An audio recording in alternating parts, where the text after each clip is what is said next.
ثم قال ألا أخبرك برأس الأمر كله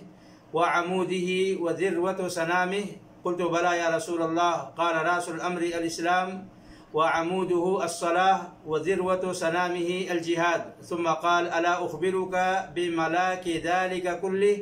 قلت بلى يا رسول الله فأخذ بلسانه وقال كف عليك هذا فقلت يا نبي الله وإنا لمؤاخذون بما نتكلم به فقال ثكلتك أمك يا معاذ وهل يكب الناس في النار على وجوههم أو قال على مناخرهم إلا حسائد ألسنتهم رواه الترمذي وقال حديث حسن صحيح۔ حمد و صلات کے بعد آج ہماری عربی نبویہ کی 29 نمبر کی حدیث ہے جس کے راوی معاذ بن جبل رضی اللہ تعالی عنہ ہیں، اور معاذ بن جبل رضی اللہ تعالی عنہ کبار صحابہ میں سے ہیں جنہیں اللہ کے نبی صلی اللہ علیہ وسلم نے دعوت دین کے لیے یمن روانہ کیا تھا، اور انہیں دین کی دعوت کا طریقہ بتاتے ہوئے اللہ کے نبی صلی اللہ علیہ وسلم نے انہیں وہاں پر روانہ کیا تھا، اور حلال و حرام کے سب سے بڑے ماہر صحابہ میں سے ان کا شمار ہوتا ہے۔ انہوں نے اللہ کے نبی صلی اللہ علیہ وسلم سے ایک سوال کیا کہ اللہ کے نبی صلی اللہ علیہ وسلم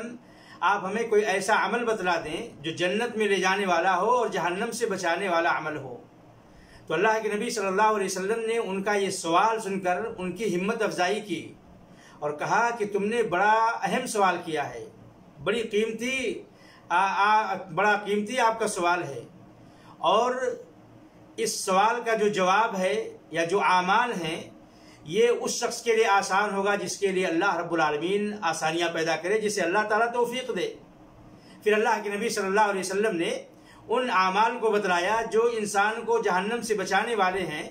اور جنت میں لے جانے والے ہیں۔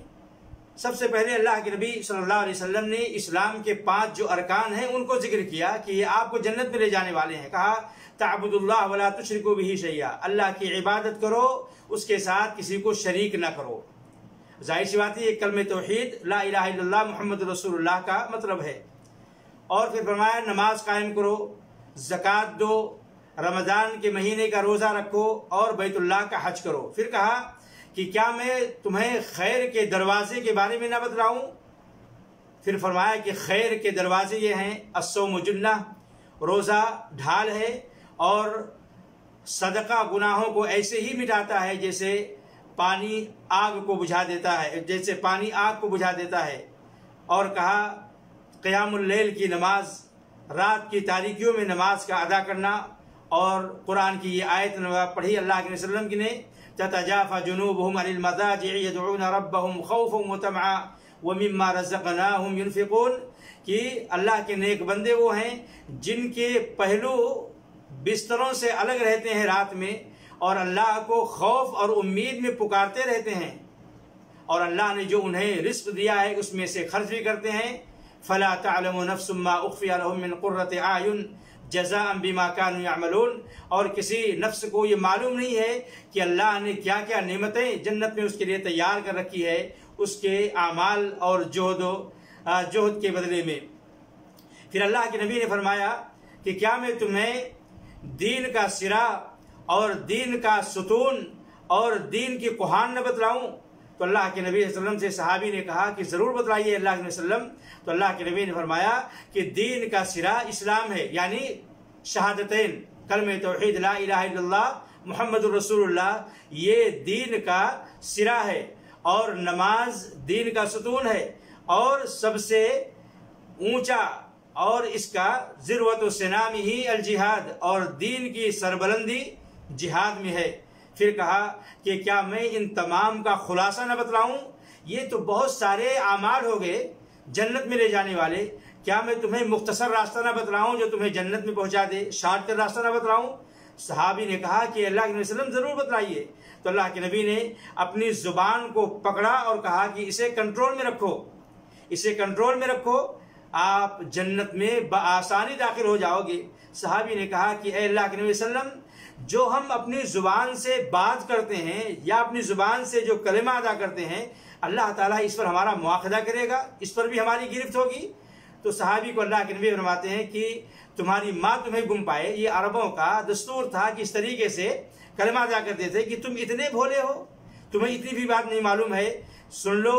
اکثر و بیشتر لوگ جہنم میں اپنے منہ کے بل یا ناک کے بل گھسیٹ کر جو ڈالے جائیں گے وہ اپنے زبان کے کرتوت کی وجہ سے ہوگا۔ تو میرے بھائیوں، یہ بڑی عظیم حدیث ہے جو اللہ کے نبی صلی اللہ علیہ وسلم کی چند نبوی وصیتوں پر مشتمل ہے، اور چونکہ یہ ایک قیمتی سوال کا جواب ہے جو صحابی نے پوچھا تھا کہ اللہ کے نبی صلی اللہ علیہ وسلم جہنم سے بچانے والے اعمال اور جنت میں لے جانے والا عمل بتلا دیجیے، تو اس جواب پر مشتمل یہ اللہ کے نبی صلی اللہ علیہ وسلم کی قیمتی وصیت ہے۔ اور اللہ کے نبی صلی اللہ علیہ وسلم نے جو جواب دیا وہ 4 جملوں میں جواب دیا ہے جو جنت میں لے جانے والے عمل ہیں۔ پہلا جملہ کہ آپ ارکان اسلام کی پابندی کر لیں۔ دوسرا جملہ اللہ کے نبی نے فرمایا کہ خیر کے 3 ایسے اہم میدان ہیں، خیر کے اور نوافل کے، مستحبات کے 3 ایسے نوافل ہیں جس میں انسان اگر اپنی قسمت آزماتا ہے تو جنت کے راستے اس کے لیے ہموار ہو جائیں گے۔ فرمایا کہ نفلی روزے کا اہتمام کرو، صدقہ و خیرات کا اہتمام کرو، اور تہجد کی نماز کا اہتمام کرو۔ اور تیسری چیز اللہ کے نبی نے فرمایا کہ دین کے جو اہم بنیاد ہیں، شہادتین، اور اس کے بعد فرمایا نماز، اور پھر جہاد کی جو قسمیں آگے انشاءاللہ بتلاؤں گا، تو یہ تینوں کیا ہے؟ دین کے اہم بنیاد ہیں۔ اور چوتھا چیز اللہ کے نبی نے فرمایا جو ان تمام کا خلاصہ کے طور پر اللہ کے نبی نے بتلایا کہ زبان کی حفاظت کرنا۔ یہ 4 جملوں میں اللہ کے نبی صلی اللہ علیہ وسلم نے بہترین نصیحت اس سوال کے جواب میں کہ جنت میں لے جانے والا عمل اور جہنم سے بچانے والے عمل کے تعلق سے اللہ کے نبی صلی اللہ علیہ وسلم نے ذکر کیا۔ اس حدیث سے میرے بھائیوں ہمیں بہت ساری باتیں معلوم ہوتی ہیں۔ پہلی چیز کہ صحابہ کا کس طریقے سے شوق تھا کہ ہمیشہ اللہ کے نبی صلی اللہ علیہ وسلم سے یا تو سوال کرتے تھے کہ ہمیں ایسے سوال، ایسے جواب بتلا دیں، ایسے عمل بتلا دیں جو ہمیں جنت میں لے جانے والے ہوں، دنیا اور آخرت کو سنوارنے والے ہوں، جس سے ہم جہنم سے نجات پا جائیں۔ یہ سوالات اللہ کے نبی صلی اللہ علیہ وسلم سے صحابہ کرام کرتے تھے۔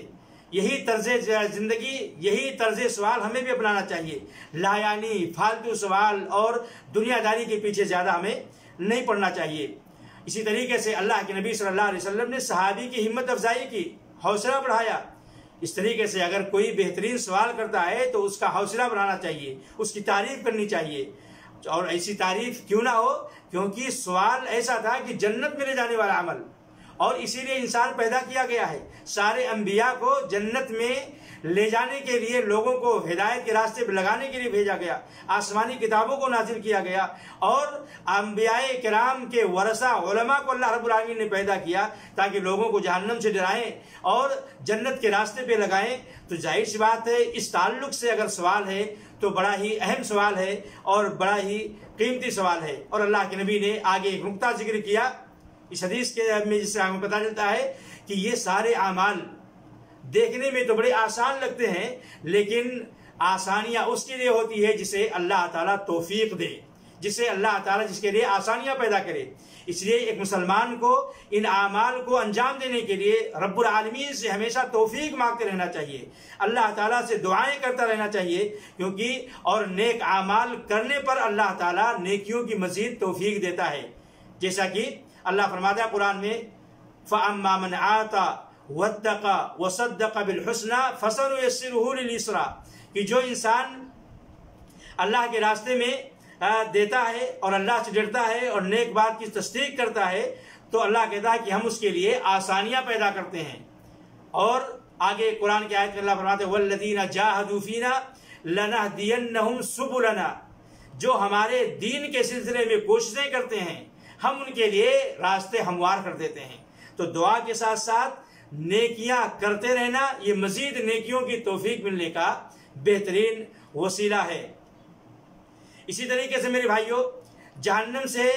بچانے والی اور جنت میں داخلہ دلانے والی سب سے پہلی چیز اللہ کے نبی نے توحید کو ذکر کیا ہے۔ کہا تعبد اللہ ولا تشرک بہ شیئا۔ توحید یہ انسان کو جنت میں لے جانے والا عمل ہے اور جہنم سے بچانے والا عمل ہے۔ بے شمار حدیثیں اس کلمے کی فضیلت میں آپ کے سامنے کتاب التوحید میں بتایا گیا ہے۔ اللہ کے نبی نے فرمایا من قال لا الہ الا اللہ دخل الجنہ، جس نے لا الہ الا اللہ کہا جنت میں جائے گا۔ من کان آخر کلامہ من الدنیا لا الہ الا اللہ دخل الجنہ، جس کا اس دنیا سے جاتے وقت آخری کلمہ زبان سے جاری ہو لا الہ الا اللہ، وہ جنت میں جائے گا۔ اور اللہ رب العالمین نے قرآن میں سورہ بقرہ کی شروع ہی میں کہا ہے یا ایھا الناس اعبدوا ربکم الذی خلقکم والذین من قبلکم لعلکم تتقون۔ اے لوگو، اس میں سارے لوگوں کو اللہ رب العالمین نے خطاب کیا ہے کہ اللہ کی عبادت کرو، اللہ کے ساتھ شرک نہ کرو، جس نے تم کو پیدا کیا ہے اور تم سے پہلے کے لوگوں کو۔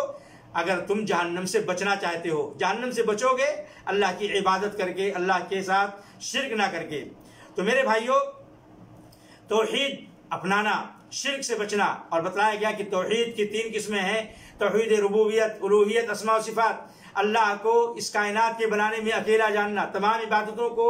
اللہ کو اکیلا مستحق جاننا، اللہ رب العالمین کو اس کے تمام اسماء و صفات میں اکیلا اور بے مثل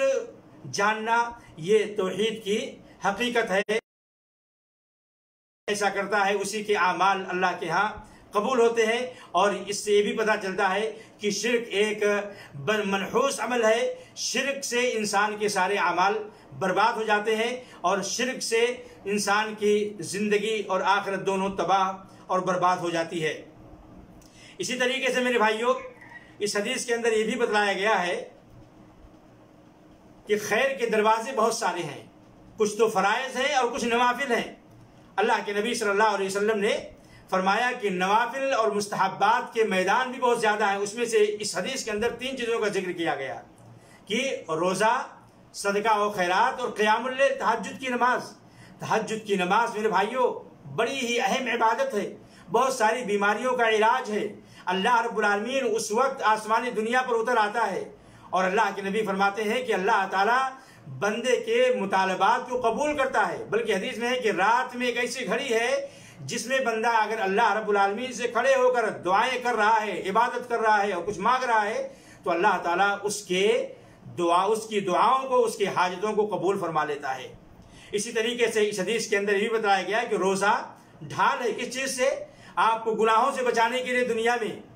آپ کو اللہ کی نافرمانی سے بچانے کے لیے، اور قیامت کے دن جہنم کی آگ سے بچانے کے لیے روزہ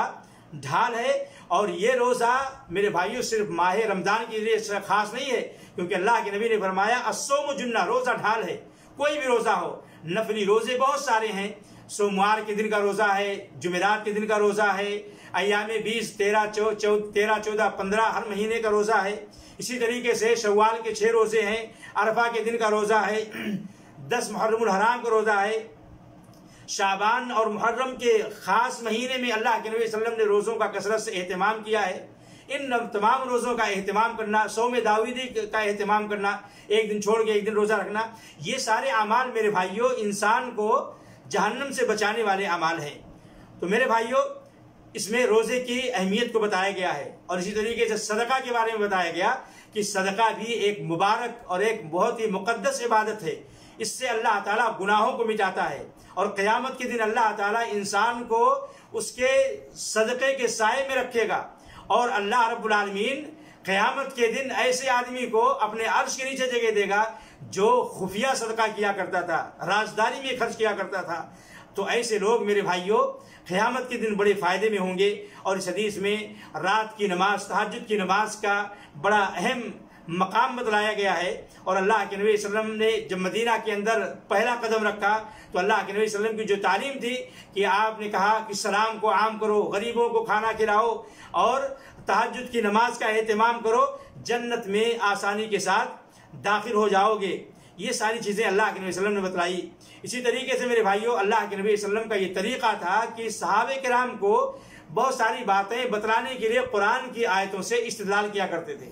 جیسا کہ اللہ کے وسلم نے تہجد کی نماز پر استدلال کیا، تتجافى جنوبهم عن المضاجع يدعون ربهم خوفا وطمعا، سورہ سجدہ کی جو 16 اور 17 نمبر کی آیت ہے، اس آیت سے اللہ کے نبی صلی اللہ علیہ وسلم نے استدلال کیا۔ اس سے یہ بھی پتہ چلتا ہے کہ ایک داعی کو، ایک مبلغ کو ہمیشہ قرآن اور سنت سے استدلال کرنا چاہیے، اپنی باتوں کو قرآن اور سنت کی روشنی میں رکھنا چاہیے۔ پھر اس کے بعد اللہ کے نبی نے بتایا تھا کہ دین کا جو اصل سرا ہے وہ کلمہ توحید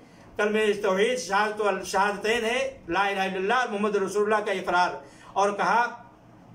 کہ اس کے بعد فرمایا کہ اس کا جو اصل ستون ہے وہ نماز ہے، اور اللہ کے ہاں جہاد فی سبیل اللہ کا بھی بڑا عظیم مرتبہ بتلایا گیا، اور جہاد کی کئی قسمیں ہیں۔ جہاد انسان اپنے نفس سے کرتا ہے، جہاد اپنے مال سے کرتا ہے، جہاد انسان اپنی زبان سے کرتا ہے، اور جہاد اپنے نفس سے کرنے کا مطلب یہ ہے میرے بھائیوں کہ انسان اسلام کے نشر و اشاعت میں، اسلام کے تبلیغ میں اپنے وقت کی، اپنے جان کی قربانی دیتا ہے، اور وقت ضرورت اگر پڑ جائے کفار سے لڑائی لڑنے کی تو انسان اس میں بھی قسمت آزماتا ہے، اور اپنے مال کو خرچ کرتا ہے اللہ کے دین کے تبلیغ کے لیے، دین کے نشر و اشاعت کے لیے، دین میں جو لوگ جہاد کر رہے ہیں ان کی ہمت افزائی کے لیے اپنے مال کو حق کے راستے میں خرچ کرتا ہے، اور پھر زبان کے ذریعے سے انسان اللہ رب العالمین کے دین کی تبلیغ لوگوں تک کرتا ہے، اور لوگوں پر حجت قائم کرتا ہے، غیر مسلموں میں اپنے دین کا پرچار کرتا ہے، یہ بھی جہاد کی ایک قسم ہے۔ پھر اخیر میں اللہ کے نبی صلی اللہ علیہ وسلم نے ان تمام کا خلاصہ بتلایا کہ زبان بڑی خطرناک چیز ہے، اس لیے جیسا کہ پہلے حدیث گزر چکی ہے کہ انسان بولے تو خیر بولے، ورنہ زبان پر تالا لگا کے رکھے، زبان کو خاموش رکھے، اپنے کنٹرول میں رکھے، کیونکہ یہ بے ہڈی والا جسم کا ٹکڑا ہے جو بڑے ہی تیزی کے ساتھ پھسلنے والا ہے۔ اور یاد رکھیں کہ جو بھی چیز ہم بولتے ہیں وہ ریکارڈ کیا جاتا ہے، ما یلفظ من قول الا لدیہ رقیب عتید، جو بھی انسان منہ سے لفظ بولتا ہے اس کے پاس نگراں موجود ہوتے ہیں اس کو ریکارڈ کرنے کے لیے۔ تو میرے بھائیوں، زبان کی حفاظت کرنا بھی بہت ہی اہم چیز ہے، اور اللہ کے نبی نے ایک دوسری حدیث میں فرمایا تھا کہ جو انسان زبان کے کنٹرول اور اپنے شرمگاہ کی حفاظت کی مجھے دنیا میں ضمانت دے دے، میں اسے جنت کی ضمانت اسی دنیا میں دے رہا ہوں۔ تو میرے بھائیوں، یہ زبان جہاں پر انسان اس کے ذریعے سے قرآن کی تلاوت کرتا ہے، تسبیح و تحلیل کرتا ہے، ذکر و اذکار کرتا ہے، توبہ استغفار کرتا ہے، وہیں پر بسا اوقات اس زبان کے ذریعے سے انسان تہمت بھی لگاتا ہے، غیبت بھی کرتا ہے، چغلی بھی کرتا ہے، گالی گلوچ بھی کرتا ہے، اور جھوٹی گواہی بھی دیتا ہے، لوگوں کی عزت و آبرو کو نیلام بھی کرتا ہے، بہت سارے خامیاں اور خرابیاں اور معاشرے کو بگاڑنے اور فساد میں مبتلا کرنے کا کام بھی اسی زبان سے انجام دیتا ہے۔ اس لیے اللہ کے نبی نے فرمایا کہ تمام برائیوں کا جڑ یہ زبان ہے۔ اس لیے اللہ کے نبی فرماتے ہیں کہ جب انسان صبح کرتا ہے تو سارے اعضاء انسان کے زبان سے آ کر فریاد کرتے ہیں، یہ التجا کرتے ہیں کہ تم سیدھا رہنا، تمہارے سیدھے رہنے میں ہم سیدھا رہیں گے، اور اگر تم راہ راست سے بھٹک گئے تو ہماری کھٹیا کھڑی ہو جائے گی، ہم بھی بگڑ جائیں گے، ہم بھی سیدھے راستے پہ قائم نہیں رہ پائیں گے۔ تو میرے بھائیوں، زبان کی حفاظت کرنا یہ جنت میں لے جانے والا عمل ہے۔ اس لیے یہ جو اللہ کے نبی صلی اللہ علیہ وسلم کی اس سوال کے جواب میں قیمتی وصیت ہے، ہمیں ان قیمتی وصیتوں پر عمل کرنے کی ضرورت ہے، اور وہ 4 جملوں میں جیسے کہ میں نے بتایا کہ ارکان اسلام کا اہتمام کریں، اور 3 اہم نوافل عبادت ہیں، صدقہ و خیرات ہے، قیام اللیل ہے، اور روزہ ہے، اور پھر دین کے جو اہم 3 بنیاد اللہ کے نبی نے بتلایا، کلمہ توحید، شہادتین، اور پھر نماز اور جہاد فی سبیل اللہ، اور پھر اخیر میں کہ انسان اپنے زبان کو ہمیشہ کنٹرول میں رکھے، بولنا ہے تو حق بولے، سچ بولے، ورنہ خاموش رہے، ورنہ ہر بول کے بدلے میں انسان کو اللہ کے ہاں جواب دہی کے لیے کھڑا ہونا پڑے گا، اور اس کے لیے انسان کو وہاں پر ندامت اور شرمندگی کا سامنا کرنا پڑے گا۔ اللہ سے دعا ہے کہ جناب محمد رسول اللہ صلی اللہ علیہ وسلم کی اس قیمتی وصیت جو جنت میں لے جانے والے اور جہنم سے بچانے والے ہیں، ہمیں اپنی زندگی میں جگہ دینے کی توفیق عطا فرمائے۔ وآخر دعوانا الحمدللہ رب العالمین، وصلی اللہ علی نبینا محمد وعلی آلہ وصحبہ اجمعین، وجزاکم اللہ خیرا، والسلام علیکم ورحمۃ اللہ۔